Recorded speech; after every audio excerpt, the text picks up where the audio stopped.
Speaking about voter apathy that you just mentioned, there is also increasing worry as to the level of insecurity in these states where off-season elections will hold in a matter of weeks. Kogi State, Bayelsa State, as well as Imo. Now, with what has, all that have happened so far, the indicators also, speaking to this issue. What are your thoughts really? INEC too has also given some form of helplessness and looking on security agencies to do the needful. But what do you think about the level of insecurity that we are seeing playing out in these states?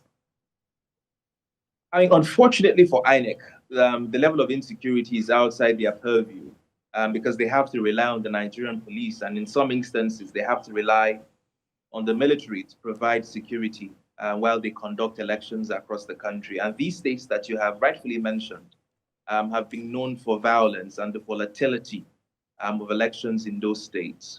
I think that what needs to happen is a lot more engagement with stakeholders in these states leading up to elections. And more importantly, the ability to punish political parties who engage in political violence, especially during elections. I think what has encouraged this very ugly trend is the fact that people don't get punished. Violence are deployed in elections. People are hardly arrested, and when they are arrested, they are released immediately after the elections. And so people are not held to account. So I'd like to see that people are prosecuted, people are imprisoned, for deploying violence during elections.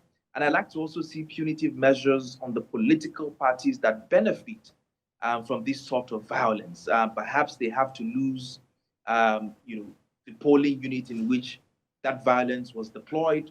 Something has to give because political parties cannot continue to leverage on the deployment of violence in areas where they are weak, just to disrupt the opposition in their strongholds. It makes absolutely no sense. And if we do not, punish people who perpetuate this violence, and of course also punish the political parties that benefit from this violence, I do not think that there will be any deterrence to this use of violence in electoral polity. And it's very shameful, the amount of violence that have been deployed in these states over the last few years. People have died, people have lost their lives, INEC officials have been injured. Some of them have also lost their lives in election violence.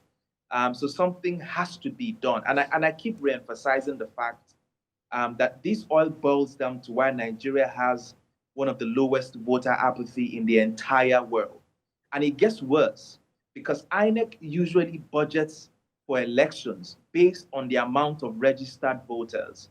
That means that if very few people turn out to vote on election day, it means we essentially are wasting taxpayers' monies because INEC budgets for elections based on the total amount of registered voters. And the second part, aside just wasting funds for elections, is the fact that the people who are elected through this process of very high voter apathy are not seen to have legitimacy in an electoral or in a democratic society as ours. For instance, if you have less than 30% of the registered voters deciding who wins elections in a state, the people who emerge from that kind of political process can hardly claim to have the kind of legitimacy required to effectively govern in a democracy.